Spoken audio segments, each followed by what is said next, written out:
In the autumn of 1856, authorities in rural Medina County, Ohio, made a discovery so horrific that local newspapers refused to print the full details for nearly 3 decades.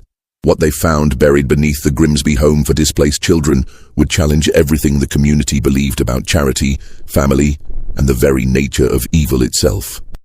23 small graves, unmarked and hastily covered, contained the remains of children who had supposedly been transferred to families out west, children whose names had been carefully erased from all official records.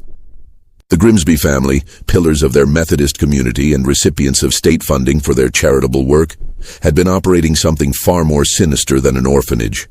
Before we continue with the story of the Grimsby family and their house of horrors, if you're fascinated by these dark chapters of American history, make sure to subscribe and hit that notification bell, and let us know in the comments what state you're listening from, because stories like this happen in small towns across our entire nation. The discovery would remain buried in county records for generations, too disturbing for a young nation still finding its moral footing in the tumultuous decade before the Civil War. Medina County in 1856 sat at the crossroads of America's expansion westward, where the old Puritan values of New England collided with the rough pragmatism of frontier life. The county, established just 3 decades earlier, was home to barely 8,000 souls scattered across dense forests and modest farming settlements. Most families struggled to carve out a living from the unforgiving Ohio soil, and the harsh winters regularly claimed lives among the elderly and infirm. The Grimsby Home for Displaced Children stood 3 miles outside the county seat of Medina, accessible only by a narrow dirt road that wound through thick stands of oak and maple. Established in 1851 by Jeremiah and Martha Grimsby, the institution had earned a reputation throughout northeastern Ohio as a beacon of Christian charity. Jeremiah, a tall, severe man with penetrating gray eyes and prematurely white hair, had arrived in Ohio from Vermont with impeccable references from religious leaders. His wife Martha, small and nervous with quick darting movements, rarely spoke above a whisper, but was known for her apparent devotion to the children in their care. The couple's adult son, Caleb Grimsby, assisted in running the orphanage. At 28, Caleb possessed his father's imposing height, but with a disturbing intensity that made even longtime neighbors uncomfortable. His pale blue eyes seemed to catalog every movement, every expression, every weakness in those around him. Unlike his parents, who maintained the facade of pious respectability, Caleb made no effort to hide his contempt for what he called the weak and the unwanted. The Grimsby operation appeared exemplary from the outside. State inspectors who visited annually consistently praised the family's dedication to caring for Ohio's most vulnerable children. The Grimsbys received regular funding from both state coffers and private Methodist donors, money that supposedly went toward food, clothing, education, and medical care for the 30 to 40 children housed there at any given time. What made the Grimsby home unique was their specialty in difficult placements. Children who had proven troublesome in other institutions, those with physical deformities, or those whose traumatic backgrounds had left them withdrawn and suspicious of adults. Other orphanages gladly transferred their most challenging cases to the Grimsbys, praising their patience and apparent success in rehabilitating damaged children. The children who arrived at the Grimsby home came from across Ohio and beyond, victims of cholera epidemics that had swept through Cincinnati and Cleveland, survivors of house fires and industrial accidents, and the offspring of families torn apart by poverty or alcoholism. Many arrived with nothing but the clothes on their backs and memories they tried desperately to forget. The Grimsbys seemed to welcome these broken souls with open arms, promising them safety, education, and eventually placement with loving families heading west to claim homestead land. Local residents occasionally noticed the unusual quiet that surrounded the Grimsby property. Unlike other children's institutions where laughter and play could be heard from the road, the Grimsby home maintained an almost funeral silence. When questioned about this, Jeremiah would explain that their children were learning discipline and respect, qualities essential for their future success as productive citizens. The explanation satisfied most inquiries, particularly from those who preferred not to examine too closely the darker corners of their community's charitable work. The first crack in the Grimsby facade appeared in late September 1856, when a traveling photographer named Edmund Hartwell arrived in Medina County to document the region's institutions for a survey commissioned by the Ohio Department of Public Welfare. Hartwell, a meticulous man from Cincinnati with a reputation for thoroughness, had already photographed dozens of schools, poorhouses, and orphanages across the state. His photographs would be used to illustrate a comprehensive report on the conditions of Ohio's dependent populations, a progressive effort that placed Ohio at the forefront of social reform. On a crisp Thursday morning, Hartwell loaded his cumbersome camera equipment onto a hired wagon and set out for the Grimsby home. The driver, a local man named Tom Bradshaw, had never actually visited the orphanage despite living in the area for 15 years. "Strange how quiet it always is out there," Bradshaw mentioned as they navigated the rutted road. "My wife says she's never seen the children playing outside, not once in all the years they've been operating." As they approached the property, Hartwell immediately noticed the institutional character of the main building. A large, three-story structure painted an uninviting grey, with small windows that seemed designed more for containment than illumination. A smaller building, presumably for staff quarters, sat behind the main house connected by a covered walkway. The grounds themselves were eerily maintained, not a single toy, swing, or evidence of children's activities visible anywhere. Jeremiah Grimsby met them at the front door, his tall frame filling the doorway as he examined Hartwell's credentials with obvious displeasure. "We weren't expecting any official visits," he said, his voice carrying the flat authority of a man unaccustomed to having his routine disrupted. "Our children are currently engaged in their lessons, and I prefer not to disturb their education for unnecessary photographs." Hartwell, experienced in dealing with reluctant administrators, produced his official letter of authorization from the state capitol. "I assure you, Mr. Grimsby, this is entirely routine. I simply need to document your facilities and perhaps photograph a few children at their studies. Nothing disruptive."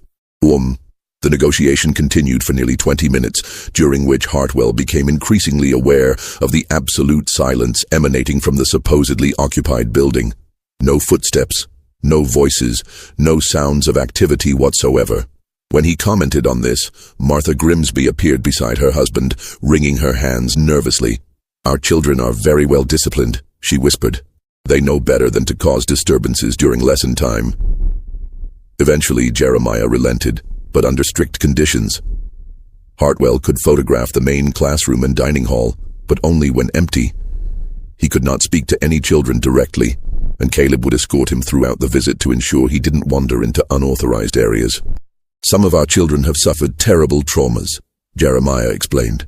"Unexpected encounters with strangers can trigger episodes of hysteria that take days to resolve." The interior of the building struck Hartwell as more prison than orphanage. Long, narrow corridors stretched in both directions from the main entrance, lined with heavy wooden doors that bore no identifying marks or windows. The walls were bare of any decoration. No children's artwork, no cheerful posters. Nothing to suggest this was a place where young people lived and learned. The air carried a strange mixture of pine oil disinfectant and something else. Something organic and unpleasant that Hartwell couldn't quite identify.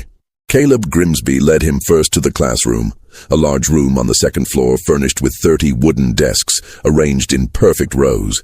Each desk was identical, equipped with a slate and chalk, and positioned to face a simple wooden podium at the front. "Where are the children's personal belongings?" Hartwell asked, noticing the complete absence of books, papers, or any evidence of individual students. "We maintain strict organization," Caleb replied, his pale eyes never leaving Hartwell's face. "Personal possessions lead to theft and fighting. Everything they need is provided when they need it."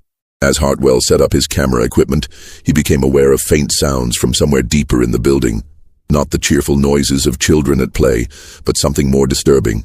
Soft moaning, occasional coughing, and what sounded like quiet sobbing. When he mentioned these sounds, Caleb's expression hardened. "Some of our residents are currently unwell," he said tersely.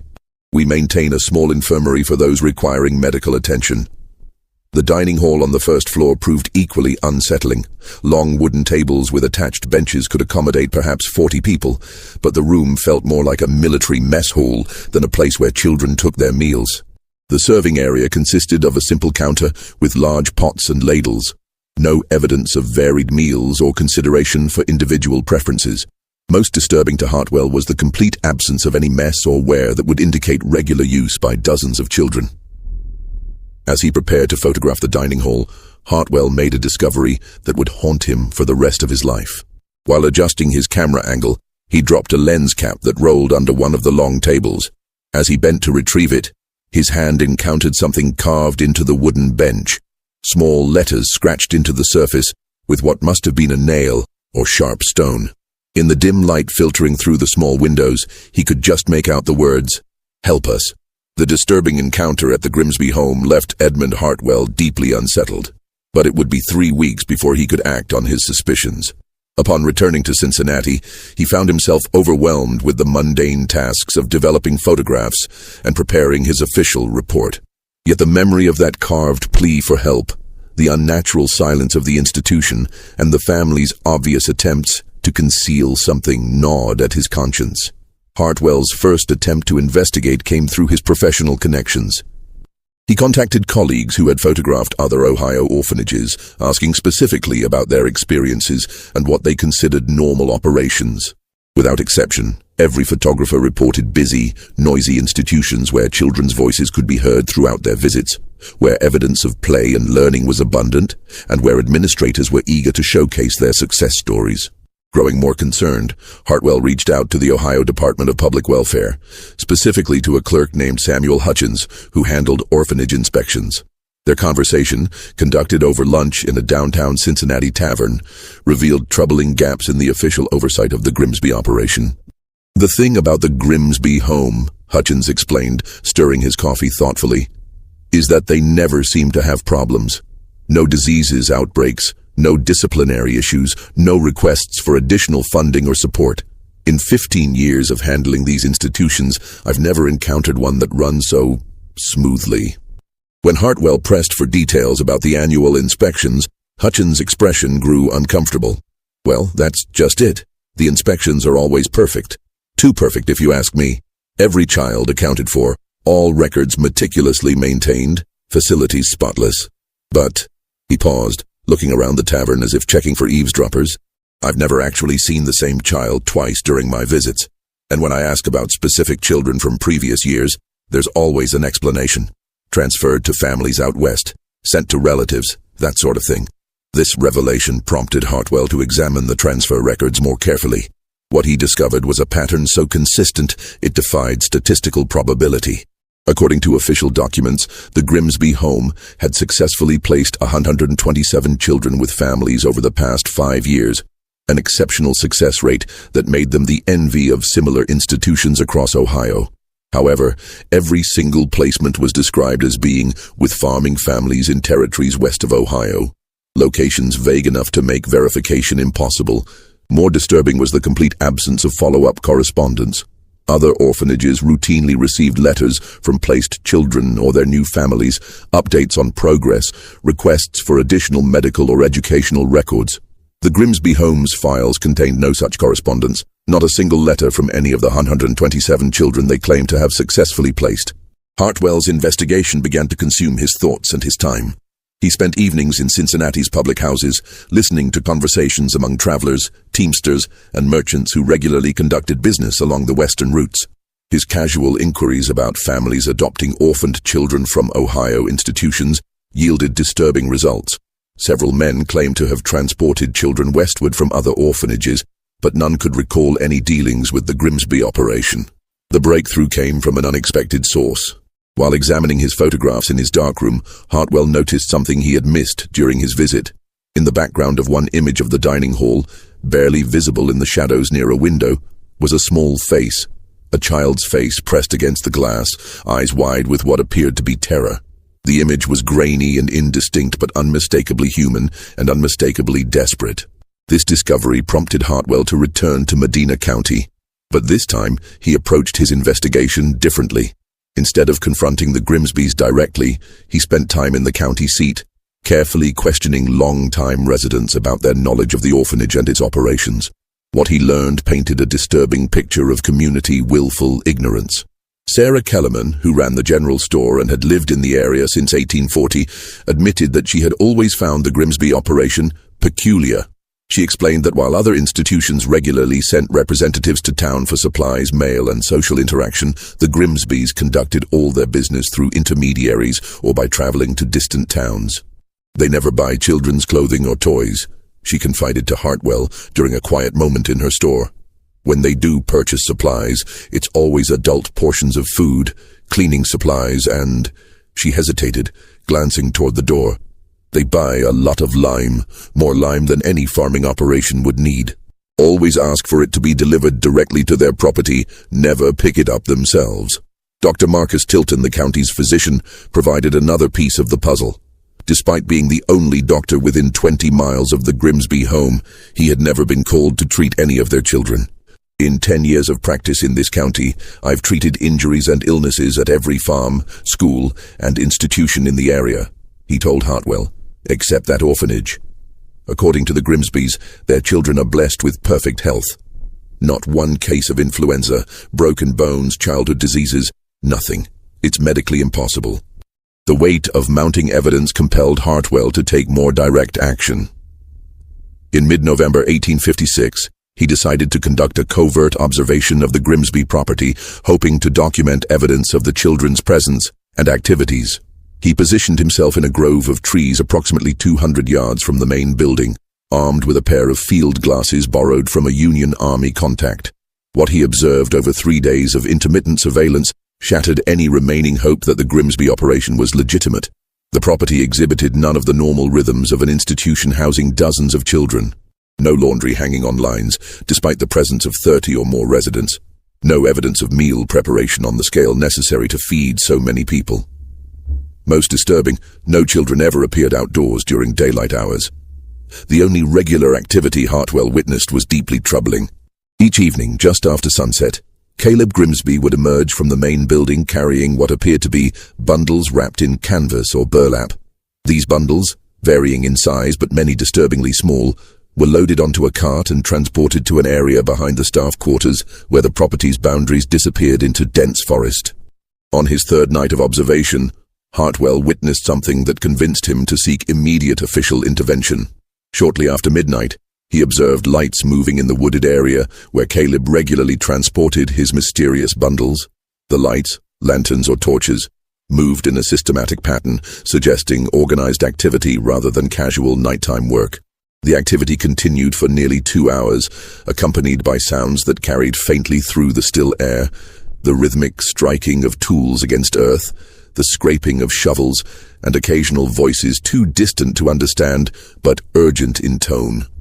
Hartwell's decision to contact Sheriff William Bradenton proved more complicated than anticipated.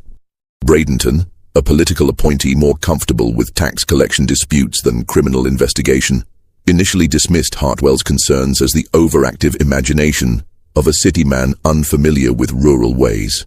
The Grimsbys are respected members of this community, Bradenton insisted during their first meeting. They've been caring for unfortunate children for years without a single complaint. However, Hartwell's persistence, combined with the photographic evidence and documented testimonies from local residents, eventually forced Bradenton to take action. The sheriff's reluctance became more understandable when Hartwell learned that Jeremiah Grimsby had served as chairman of the county committee that had recommended Bradenton for his position 3 years earlier. The investigation that followed revealed the complex web of political and social connections that had protected the Grimsby operation for years. Jeremiah served on the boards of 3 different Methodist churches, contributed generously to local political campaigns, and maintained correspondence with state legislators regarding child welfare policies.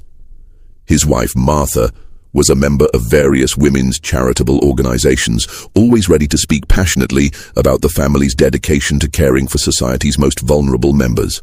More significantly, the Grimsby home's success in placing children with Western families had made it a source of pride for county officials. State inspectors consistently cited the institution as evidence of Ohio's progressive approach to child welfare, and politicians regularly referenced the Grimsby success rate in speeches about social reform.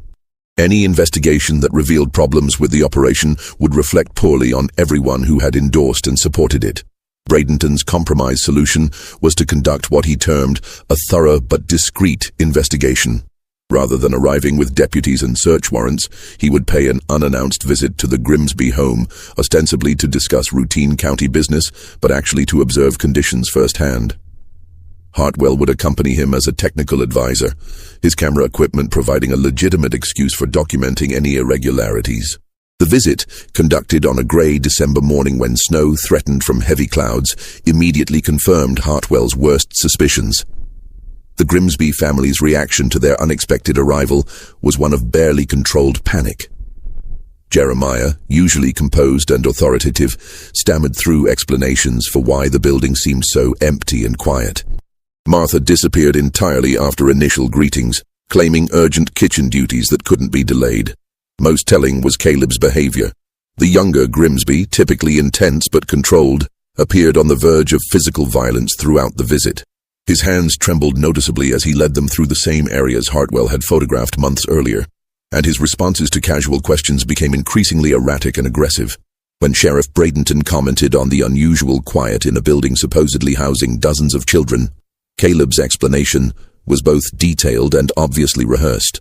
The children were observing a day of silent reflection as part of their moral education, a practice derived from Quaker traditions of contemplative worship. Sheriff Bradenton's growing suspicions led him to make an unprecedented demand. He insisted on seeing the children, regardless of their supposed silent reflection requirements. The request triggered a family conference between the three Grimsbys, conducted in urgent whispers near the main staircase, while Bradenton and Hartwell waited in the front parlor.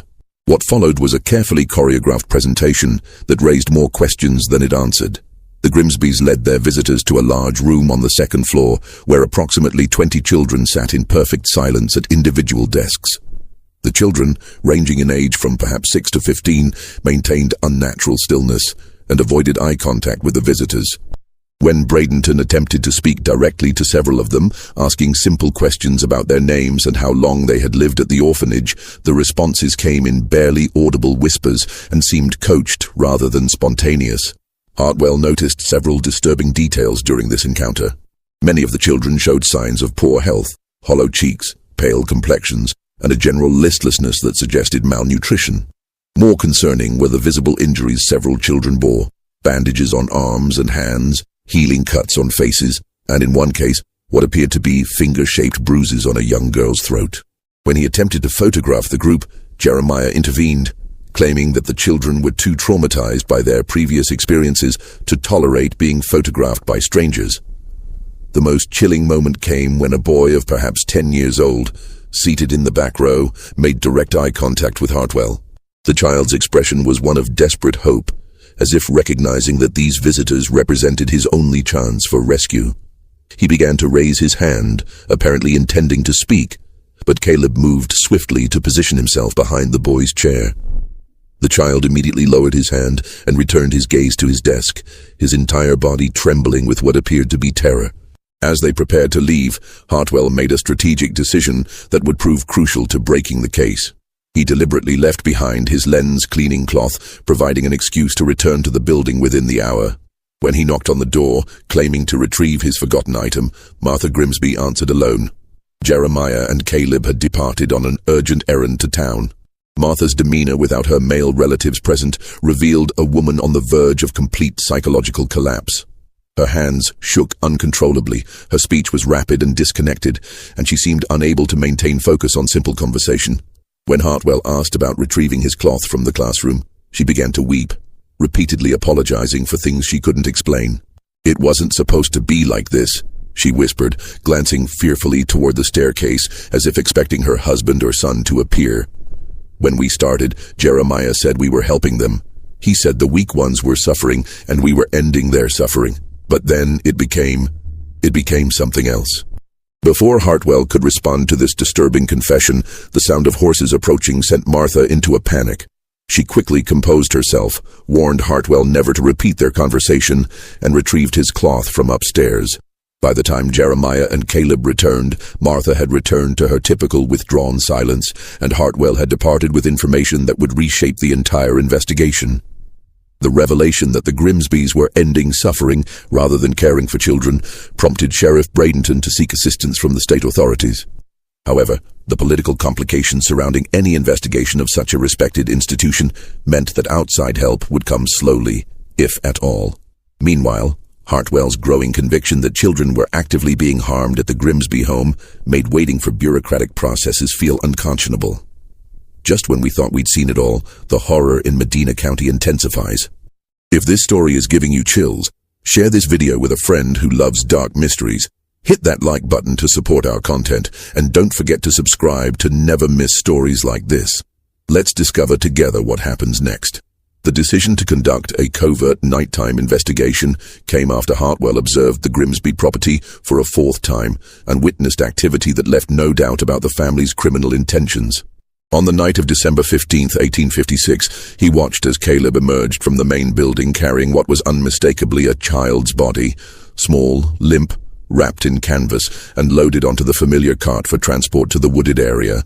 Sheriff Bradenton's raid on the Grimsby home for displaced children began before dawn on December 18, 1856. Armed with hastily obtained warrants and accompanied by 3 deputies borrowed from neighboring counties, Bradenton approached the property as morning fog lifted from the frozen ground. The raid's timing was strategic, early enough to prevent the destruction of evidence, but late enough to avoid the political complications that might arise from a nighttime assault on such a prominent family. Deputy Marshal Thomas Connolly, on loan from Cuyahoga County, had participated in numerous arrests, but later described the approach to the Grimsby property as uniquely unsettling. The usual sounds of morning activity, roosters crowing, livestock stirring, smoke rising from chimneys, were entirely absent from the orphanage grounds. Even the winter birds seemed to avoid the area, creating an unnatural silence that made every footstep of their horses sound amplified in the crisp air. As they dismounted near the main building, Edmund Hartwell noticed fresh wagon tracks leading from the main house toward the wooded area behind the property. The tracks were deep, suggesting heavy loads, and appeared to have been made within the past few hours.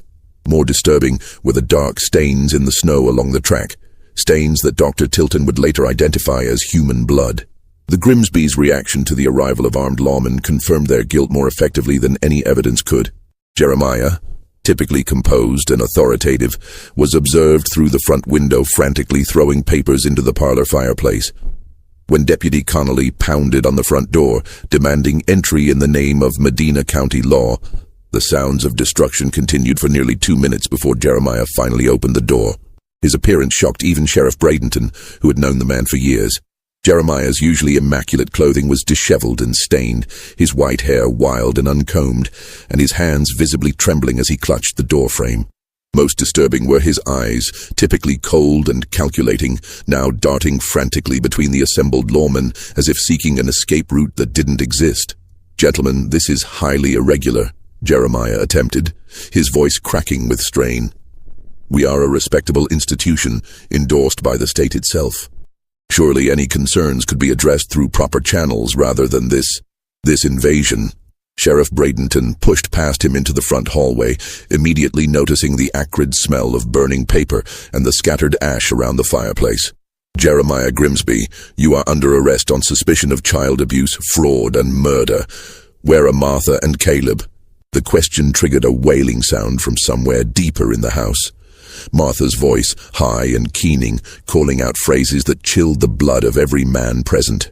"The children in the ground know, they know what we did. God forgive us, they know." Martha was discovered in the kitchen, collapsed on the floor beside an overturned chair, sobbing incoherently while clutching a blood-stained apron to her chest. Her condition was so severe that Dr. Tilton, who had accompanied the raiding party, immediately administered laudanum to prevent her from injuring herself in her hysteria. Between her sobs, she repeatedly confessed to helping them sleep forever and begged forgiveness for following Jeremiah's terrible plan. Most dramatically, Caleb attempted to flee through a rear window on the second floor. Deputy Samuel Pierce, positioned behind the building for precisely this purpose, witnessed the younger Grimsby lowering himself from the window while carrying a heavy canvas bag. When Pierce called for him to halt, Caleb dropped to the ground and ran toward the tree line, only to be tackled after a brief chase that ended in a frozen creek bed.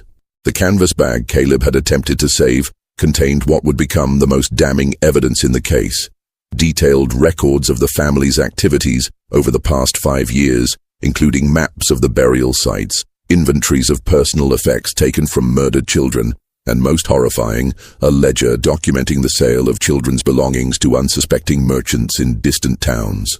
The search of the main building began with Sheriff Bradenton and Deputy Connolly examining the first floor, while Hartwell documented everything with his camera equipment. The front parlor, normally maintained in pristine condition for receiving visitors, showed clear signs of recent panic. Partially burned documents littered the fireplace, including fragments of official correspondence with state authorities and what appeared to be financial records detailing payments received for individual children. Among the salvaged papers was a partially destroyed letter from the Ohio Department of Public Welfare, dated 6 months earlier, praising the Grimsby home's exceptional success rate in child placement and recommending increased state funding. The bitter irony of this official endorsement, discovered while searching for evidence of mass murder, would later become a symbol of the system's catastrophic failure to protect vulnerable children. The dining hall yielded evidence of the systematic deception that had fooled inspectors for years. Hidden beneath the main serving counter, deputies discovered sets of plates, cups, and utensils that could be quickly arranged to suggest meals for dozens of children. However, the items showed little wear and no evidence of regular use. More telling were the food stores in the adjacent pantry, enough to feed perhaps 8 people for a month, nowhere near sufficient for the 30 or more children supposedly housed at the institution. Dr. Tilton's examination of the kitchen area revealed additional evidence of the Grimsby's deception. The cooking facilities, while adequate for preparing inspectors' meals or feeding a small family, lacked the capacity to provide regular nutrition for dozens of growing children. The absence of large-scale food preparation equipment, multiple cooking services, or storage for bulk ingredients contradicted every aspect of the orphanage's claimed operations.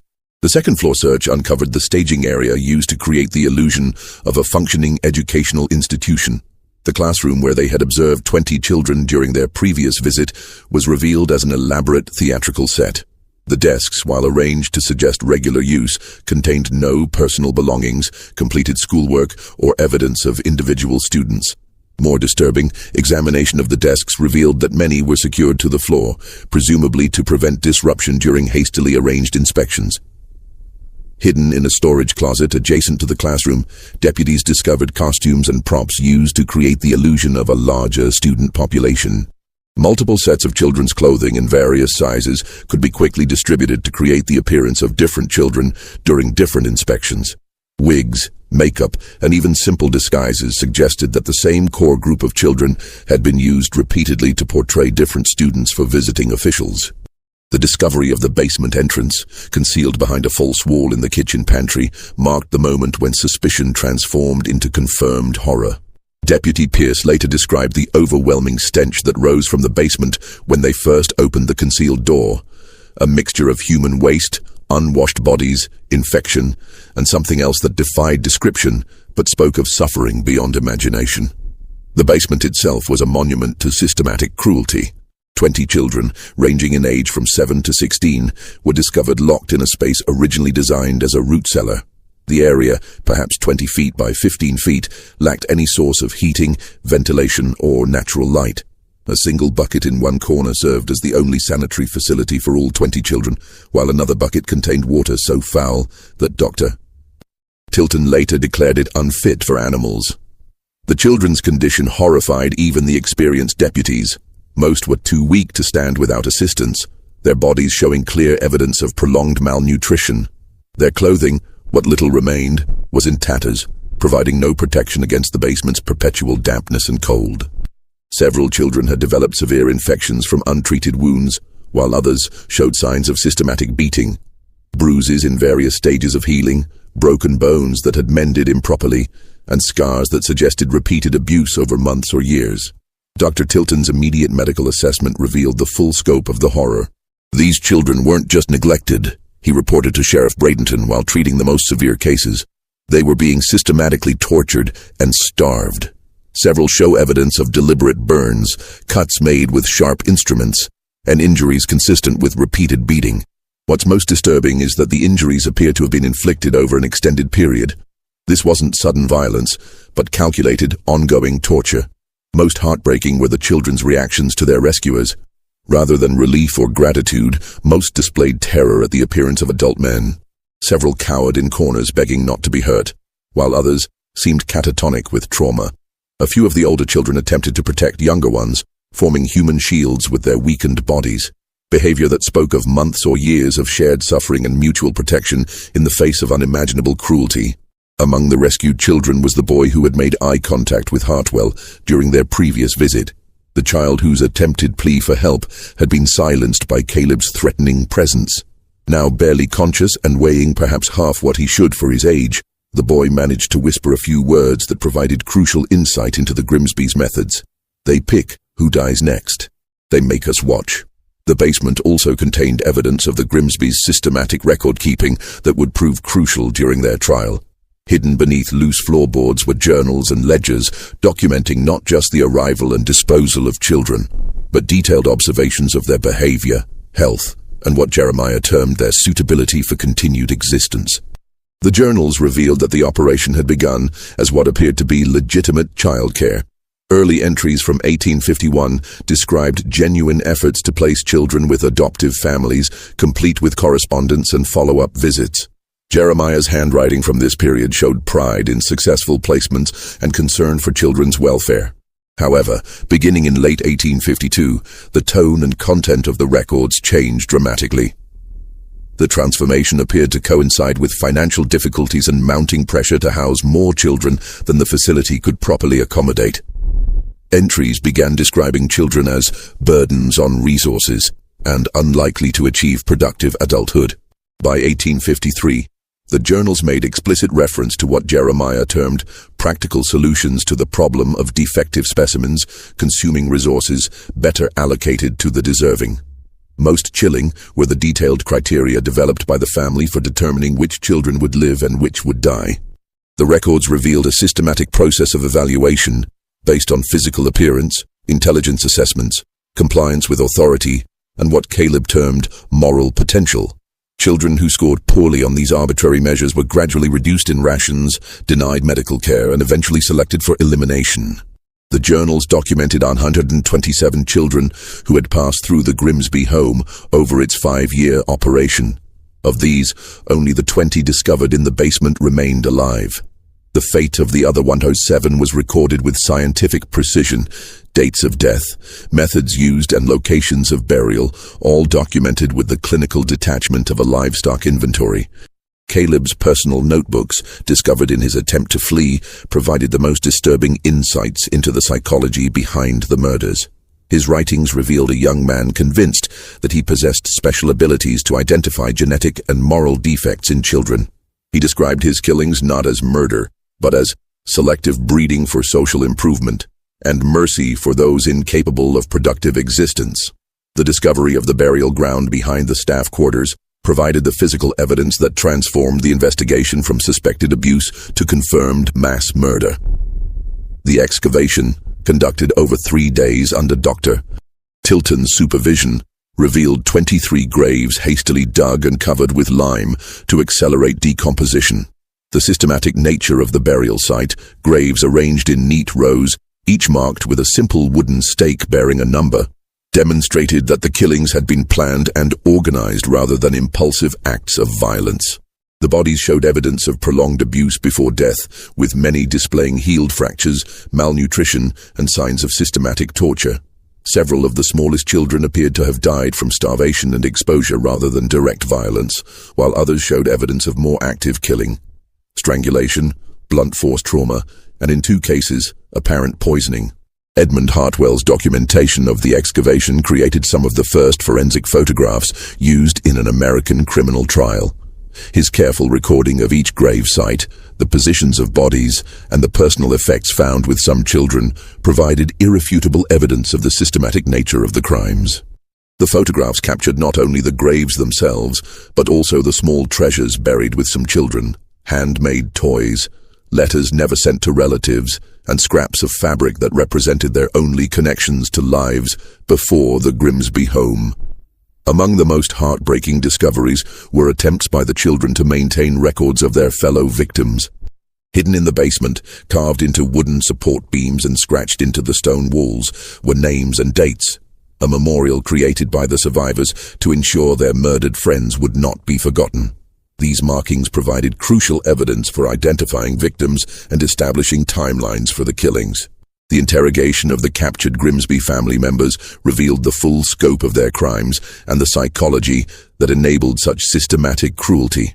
Jeremiah, faced with overwhelming evidence, initially attempted to maintain his innocence before gradually shifting to justification of his actions. His final confession, delivered over several days of questioning, portrayed the murders as a form of social service designed to prevent suffering and improve society by eliminating defective specimens. His rationalization drew from contemporary theories about heredity and social improvement that were gaining popularity among certain intellectual circles. Jeremiah claimed to have studied the writings of European theorists who advocated selective breeding and elimination of the unfit as methods for improving human society. He argued that the children they had killed were mercy cases who would have lived lives of suffering and dependence, consuming resources better used for healthy, productive citizens. Martha's confession, given between fits of hysteria and religious mania, provided the most disturbing insights into the family's transformation from caregivers to killers. She described how Jeremiah's initial frustration with difficult children had gradually evolved into a philosophical conviction that society had a duty to eliminate those who could not contribute to the common good. Her testimony revealed that she had initially resisted the killings, but was gradually convinced by her husband's arguments and her son's apparent certainty about his ability to identify defective children. Most disturbing was Martha's description of the killing process itself. Rather than quick executions, the Grimsbys had developed a systematic method of gradual elimination that allowed them to maintain plausible explanations for children's deaths. Selected children would be isolated from the others, given reduced rations, denied medical care for injuries or illnesses, and subjected to increasing abuse until they died from a combination of malnutrition, disease, and trauma. Caleb's interrogation proved the most challenging for investigators, as he never showed remorse for his actions or acknowledged that his behavior was criminal. His responses to questions revealed a young man completely convinced of his own righteousness and frustrated that others couldn't understand the necessity of his work. He described the killings as scientific selection and expressed regret only that he hadn't been able to operate on a larger scale. His detailed descriptions of how he evaluated children for elimination revealed a systematic process based on physical appearance, behavioral observations, and arbitrary assessments of intelligence and moral character. Children who were physically disabled, mentally slow, rebellious against authority, or simply unattractive by his standards were marked for death. He kept detailed notes on each child's defects and used this information to convince his parents that elimination was not only justified, but necessary for the good of society. Most chilling was Caleb's matter-of-fact description of the psychological torture he inflicted on selected children before killing them. He would isolate his chosen victims, tell them explicitly that they were going to die because they were worthless, and force them to watch as he killed other children. This process, he explained, served both to break down their resistance and to provide entertainment during the long winter months when outdoor work was impossible. The revelation that some killings had been conducted as public spectacles for the surviving children added another dimension of horror to the case. According to testimony from rescued children, Caleb would sometimes gather the entire group to witness executions, using the deaths as both entertainment and as warnings about the consequences of disobedience. The surviving children's descriptions of these forced viewings provided some of the most damaging testimony against the family during their trial. The trial of the Grimsby family began on March 15, 1857, in the Medina County Courthouse, and quickly became the most sensational criminal proceeding in Ohio's history to that point. The case attracted attention from newspapers across the Midwest and Northeast, with reporters traveling from as far as New York and Boston to cover what many described as the most horrific crimes ever prosecuted in American courts. Judge Harrison Wickham, specially appointed to handle the case due to its complexity and notoriety, faced the challenge of conducting a fair trial while managing unprecedented public interest and outrage. The courthouse, designed to accommodate perhaps 50 spectators, was overwhelmed by crowds numbering in the hundreds who gathered daily, hoping to witness the proceedings. Special arrangements had to be made to house visiting reporters and provide security for the defendants, who required protection from lynch mobs that gathered outside the courthouse each morning. The prosecution, led by District Attorney Samuel Morrison with assistance from specially appointed prosecutors from the state capitol, faced the challenge of presenting evidence so horrific that some observers questioned whether it could be described in public. The decision to allow Edmund Hartwell's photographs as evidence marked one of the first uses of photographic documentation in an American criminal trial, setting precedents that would influence legal procedures for decades. The photographs themselves proved so disturbing that Judge Wickham ordered the courtroom cleared of women and children before they could be displayed. Even seasoned legal professionals and reporters found the images difficult to view. Photographs of the basement prison, the excavated graves, and the condition of rescued children provided irrefutable documentation of the family's crimes that no amount of testimony could have conveyed as powerfully. Dr. Tilton's medical testimony provided crucial evidence about the systematic nature of the abuse and the deliberate methods used to kill the children. His detailed descriptions of the injuries found on both living and dead children, supported by written medical examinations, demonstrated that the deaths were not accidental or impulsive, but the result of calculated torture designed to inflict maximum suffering over extended periods. The testimony of the rescued children proved to be the most emotionally powerful evidence presented during the trial. Several of the older survivors, despite their trauma, were able to provide detailed accounts of life in the Grimsby basement and witness testimony about specific killings they had been forced to observe. Their descriptions of the family's methods, the psychological torture inflicted on victims, and the systematic nature of the selection process provided the prosecution with evidence that corroborated the physical findings and documentary evidence. One of the most compelling witnesses was Margaret Henley, a 13-year-old girl who had survived nearly 2 years in the Grimsby basement. Despite her ordeal, Margaret possessed remarkable composure and clarity in describing the horrors she had witnessed. Her testimony about watching younger children die from starvation and abuse, delivered in a clear, steady voice that contrasted sharply with her emaciated appearance, reduced many courtroom observers to tears. Margaret's description of Caleb's selection process proved particularly damaging to the defense. She testified that he would regularly examine the children like livestock, checking their teeth, observing their behavior, and making notes in his journals about their fitness for continued existence. Children who showed signs of illness, disability, or defiance were marked for elimination through a process that could take weeks or months of gradual starvation and increasing abuse. The defense strategy, hampered by the overwhelming evidence against their clients, focused primarily on claims of mental incompetence and religious delusion. Jeremiah's attorney, William Henderson from Cleveland, argued that his client had been driven to madness by the overwhelming burden of caring for society's most damaged children. The stress of operating an underfunded institution, combined with exposure to the traumatic histories of his charges, had allegedly caused a mental breakdown that rendered him incapable of distinguishing right from wrong. Martha's defense, conducted by attorney James Patterson, relied heavily on claims of feminine weakness and domination by her male relatives. Patterson argued that Martha had been psychologically controlled by her husband and son, lacking the mental capacity to resist their influence or understand the criminal nature of their actions. Her apparent mental collapse during and after the arrest was presented as evidence of her fundamental inability to participate meaningfully in the planning or execution of the crimes. Caleb's defense proved the most challenging, as his detailed records and unrepentant attitude made claims of insanity difficult to support. His attorney, Robert Chase, attempted to argue that his client's actions, while extreme, were based on legitimate scientific theories about social improvement and selective breeding that were gaining acceptance among intellectual circles. This approach backfired when the prosecution demonstrated that Caleb's methods bore no resemblance to any legitimate scientific theory and were motivated by sadistic pleasure rather than social philosophy. The prosecution's presentation of the documentary evidence found in Caleb's notebooks proved devastating to this defense strategy. His detailed descriptions of the pleasure he derived from torturing and killing children, combined with his elaborate fantasies about expanding his work to larger populations, demonstrated clearly that his actions were motivated by sadistic impulses rather than any coherent social theory. The trial's most dramatic moment came when the prosecution presented Caleb's own words, describing his ultimate goals for his selective breeding program. In writings discovered in his personal effects, he had outlined plans for establishing similar institutions across Ohio and eventually throughout the Midwest, creating a network of facilities that would systematically eliminate children deemed unfit for productive existence.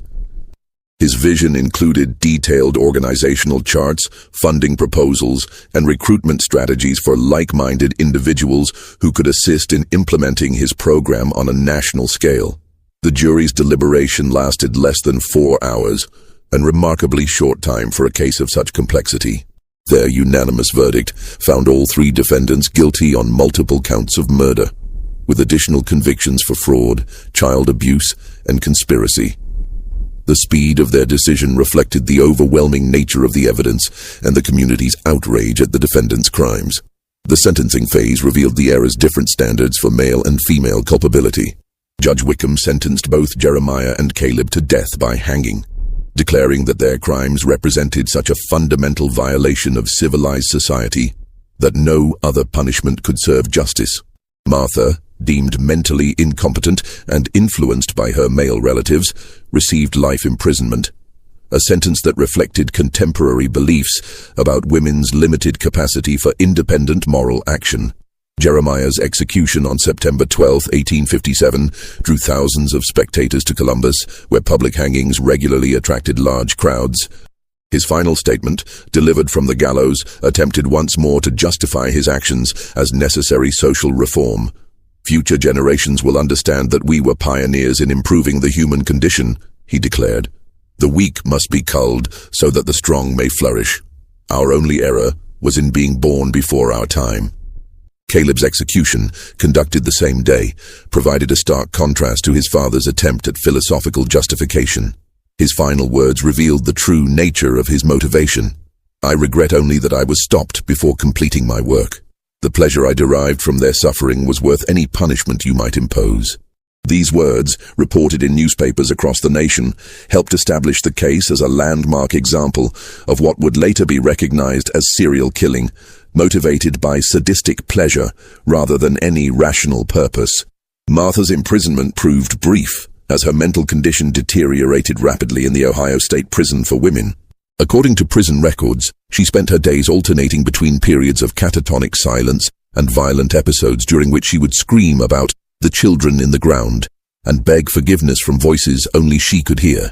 She died in 1863, officially from pneumonia, though prison physicians noted that she had essentially wasted away from an inability to eat or care for herself. The 20 children rescued from the Grimsby basement required months of medical treatment and psychological care before they could be placed in legitimate orphanages or with foster families.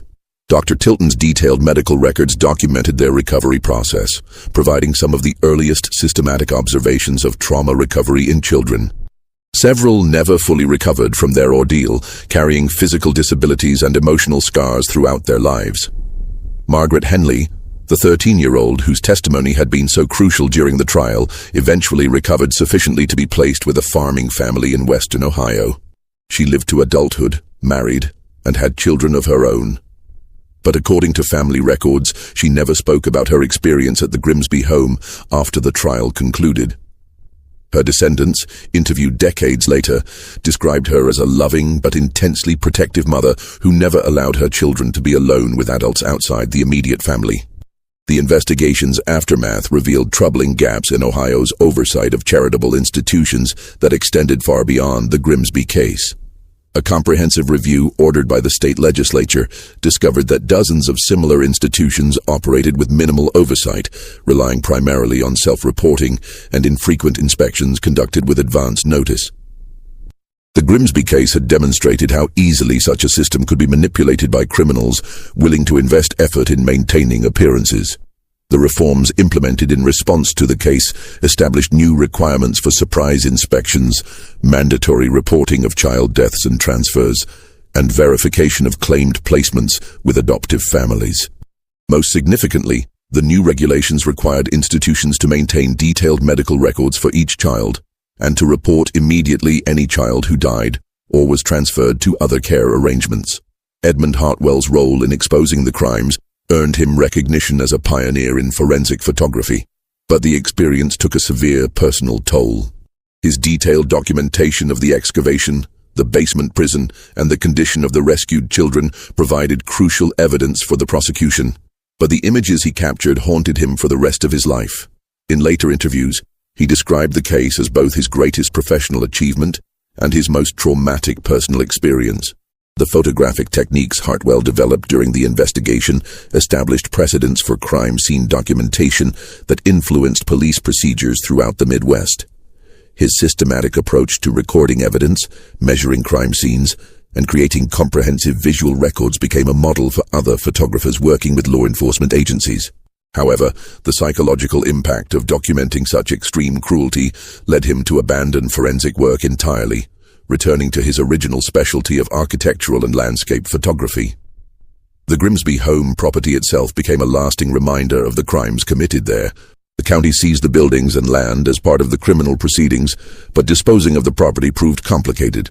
Local residents refused to purchase land associated with such horrific crimes, and the buildings were eventually demolished in 1858 rather than allowed to stand as monuments to the family's evil. Even after demolition, the site remained disturbing to local residents. The burial ground, despite the removal of bodies to a proper cemetery, was avoided by hunters and travelers who reported an overwhelming sense of unease when passing through the area. Local folklore developed around the property, with stories of strange sounds and unexplained phenomena, though these tales reflected community trauma rather than any supernatural occurrences. The graves of the murdered children were relocated to Woodland Cemetery in Medina, where they were marked with simple stones bearing only numbers rather than names. The decision to use numbers reflected the sad reality that many of the children's original identities had been systematically erased by their killers. Jeremiah's record-keeping, while thorough in documenting the crimes, had deliberately obscured the victims' backgrounds to make their disappearances less likely to be noticed. Community efforts to identify the murdered children continued for years after the trial, as families from across Ohio and neighboring states came forward with information about missing children who might have been victims of the Grimsby operation. Some identifications were successful, allowing proper names to be added to grave markers, but many of the victims remained anonymous, a final victory for their killers' systematic dehumanization. The case files, including Hartwell's photographs, the family's journals, and transcripts of the trial proceedings, were sealed in county archives immediately after the executions. The decision to restrict access reflected community desire to move past the traumatic events, but it also prevented researchers from studying the case for potential insights into criminal psychology and institutional abuse. When the files were finally opened in 1925, they provided historians and criminologists with unprecedented documentation of 19th-century serial killing and institutional abuse.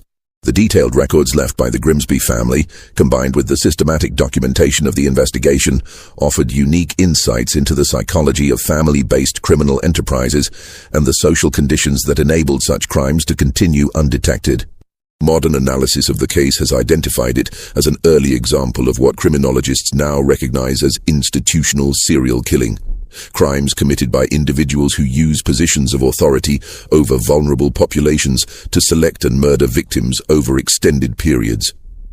The Grimsby family's methods, motivations, and psychological profiles became important case studies in the development of criminal psychology and the understanding of how seemingly normal individuals can commit extraordinary evil.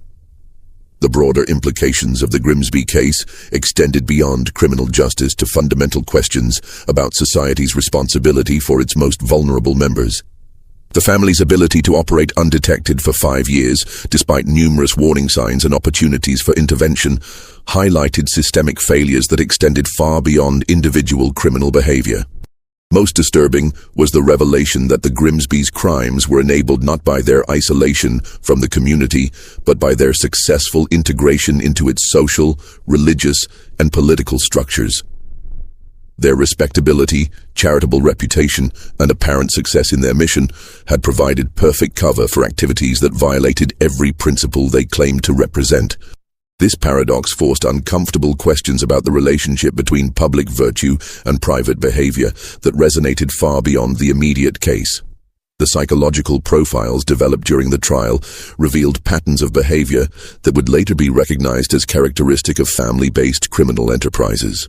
Jeremiah's role as the ideological leader who provided intellectual justification for the crimes, Martha's position as the reluctant enabler whose compliance made the operation possible, and Caleb's function as the primary executioner who derived personal satisfaction from the violence demonstrated how family dynamics could be corrupted to enable systematic evil.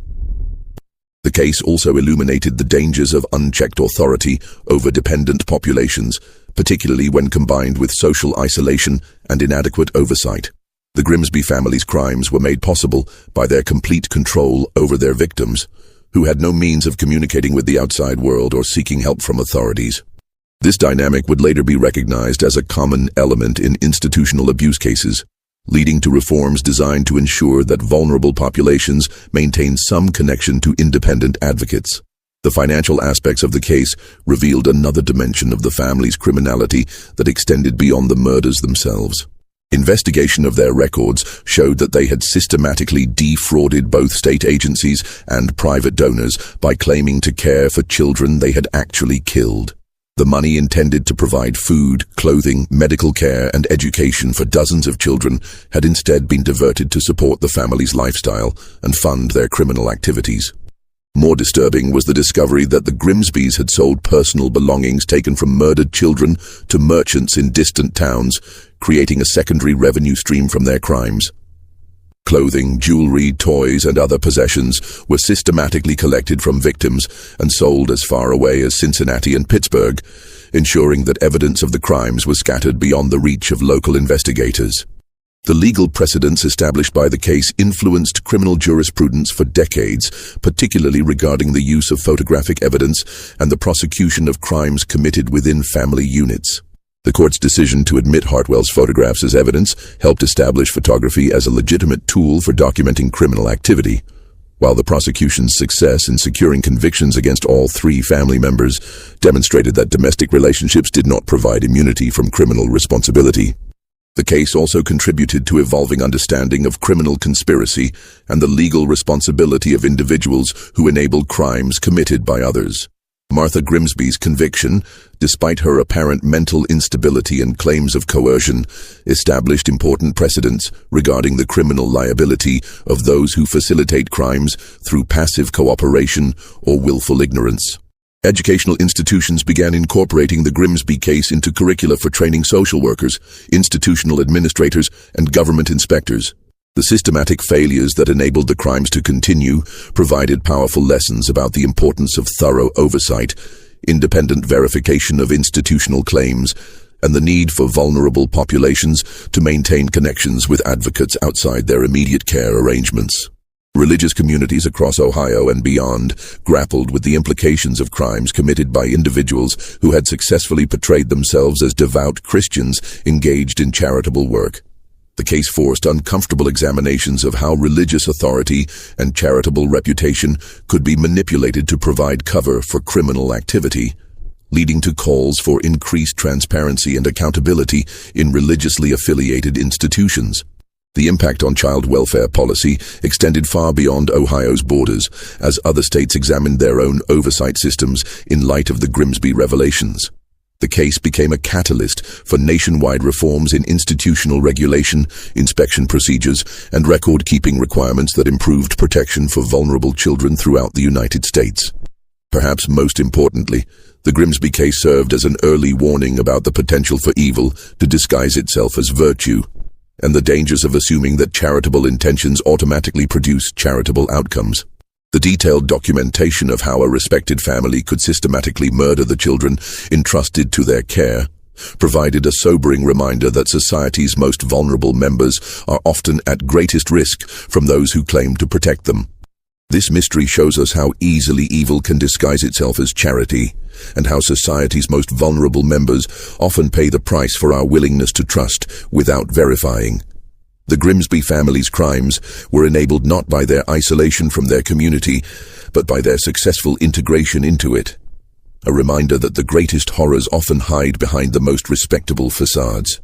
The systematic nature of their crimes, the calculated cruelty of their methods, and the complete absence of remorse they displayed forces us to confront uncomfortable truths about human nature and the capacity for evil that exists even in those we trust most. What do you think of this story? Do you believe everything was revealed? Could such systematic evil exist in our own communities today, hidden behind facades of respectability and charity? Leave your comment below. If you enjoyed this tale and want more horror stories like this, subscribe, hit the notification bell, and share with someone who loves mysteries. See you in the next video.